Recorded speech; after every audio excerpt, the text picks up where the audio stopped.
what's worse than not starting something is starting something and then quitting. Because if you quit on something, what you're doing is you are telling the world that you are not good enough. You are telling the world that you don't value yourself. You don't believe in yourself because you couldn't stick to a process. You couldn't believe in yourself to follow something through. You didn't give it enough time, because if you cut it too short, if you quit on something too soon, then what you're doing is you're not even allowing growth. You're not allowing progress. And at the end of the day, if you want results, if you want an outcome, it takes time. And time is something that many people don't want to give it to, because you're impatient, you want instant gratification, you're just literally lazy, and you're not dedicated. Because if you were, you would allow time. You would allow time to do what it needs to do. You would actually allow yourself the amount of commitment required for you to get better results.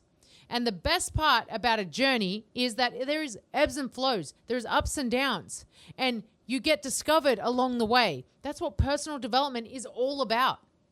But if you want a quick fix, for sure, yes, go for something that's, 2 weeks long, 30 days long. Cool. Do the trend, do the diet, do the whatever. And I guarantee you after 30 days, you're going to regress right back, if not further, because you never even allowed enough time to change. So if you want to go through a process, right, go and commit to a process. Because at the end of the day, the process is where it's at. And this is what you need to do. You have to give it at least, at the very minimal, at least 6 months. And here is why.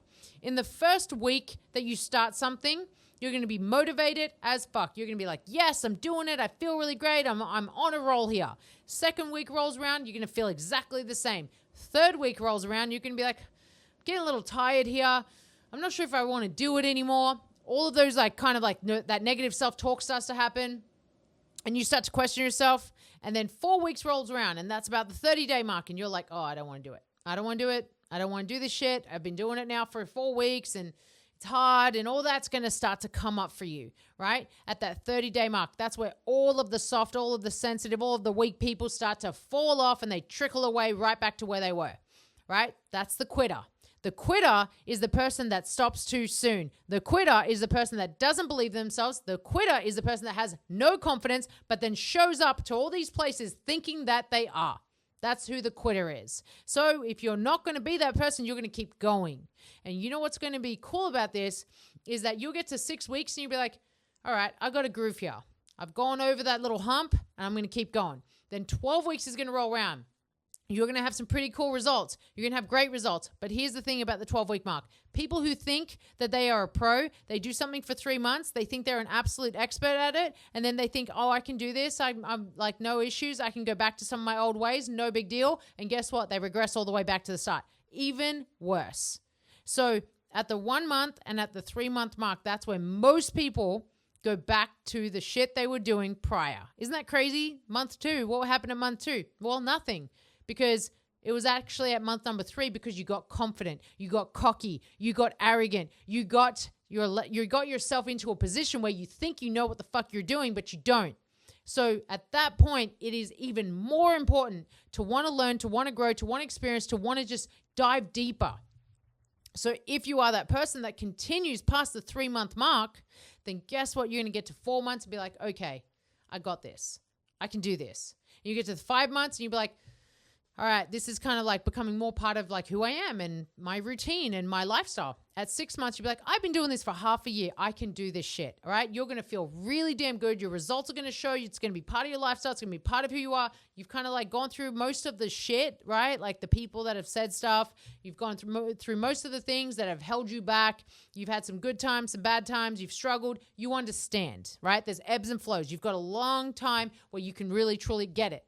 Then you're going to get to month number 7 and you're going to be like, whoa, like I'm on the back stretch here. Like I'm on the home stretch. I'm almost there. Because when you have done something for that amount of time, you know, if I just stuck this out for another few months, right, I'm going to get to a whole year of being different.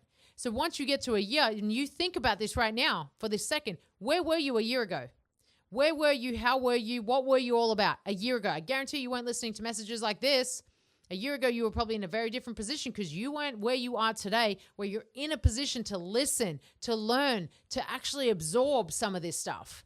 So Think about how far you have come in just 1 year, and then tell yourself how much further you could go in another year. That's why people put all that stuff out there, right? Think of where you're going to be in a year's time. Think of where you're going to be in a year's time. This is why people set out like these resolutions. And this is why people do like the reflection, right? December 30th, December 31st, people be like, in 20 whatever, this is what I probably didn't achieve. But some people, this is what I achieved. I guarantee you, at the end of the year, if you don't have a shit ton to show you for yourself, you did nothing. You should have a lot to show for yourself. And all of that is in the daily disciplines, 365 days of discipline. And if you have none of that, well, you're not going to feel pretty proud of yourself, right? You're going to feel pretty damn shitty. You're going to be setting some new goals. So allow yourself 6 months minimum, and then all the way up to a year of just doing the same thing. I've been doing the same thing for multiple years. Right? And there are people beyond me that have been doing things for multiple decades, right? Does it make them boring? Nope. It makes them dedicated. I can tell you that much, because it's not boring to do the same thing. It's called dedication. And some people misunderstand the value of boring work. They think that it's boring, but in reality, it's dedication, it's commitment, it's consistency.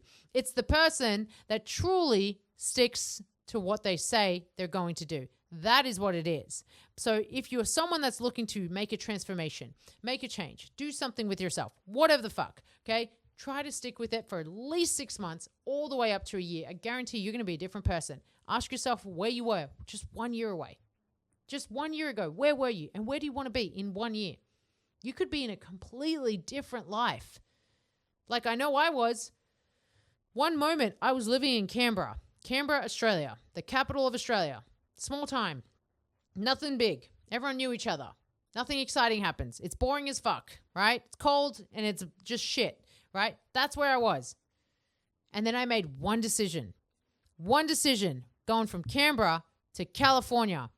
I went from a place that had maybe 350,000 people to a place that had 3 million within the local suburbs or the local cities. Insane changes. All it took was one decision. That's it. And that's ultimately what it is for you. It's one decision. And it's not that it's easy, because even when I made that decision, it took me 3 years to fight the fears. It took me so long to fight every single negative thought that comes up in my mind. But I'll tell you right now that everything that I wanted was on the other side of that fear. This is why I say it. And so when I made that call, I knew that the day that I decided and the day that I made the decision and then backed it up by action, my life completely changed.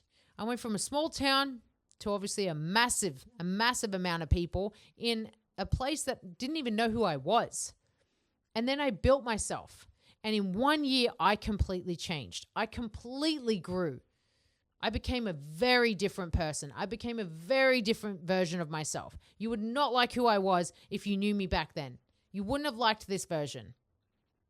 But now I love who I am, which is the ultimate. And I'll tell you right now, it was all because I made that decision. It was all because I allowed the time. I wasn't in a rush. I didn't want to know like right away where I was going to be. I understood that it was a day by day process, which is what you need to do. And you need to allow time to do its thing. All you need to do is just put in the daily actions. Once you put in the daily actions, everything's going to change for you. So everything you want is on the other side of fear. Make a move. Take action. Because you're one decision away from a completely different life.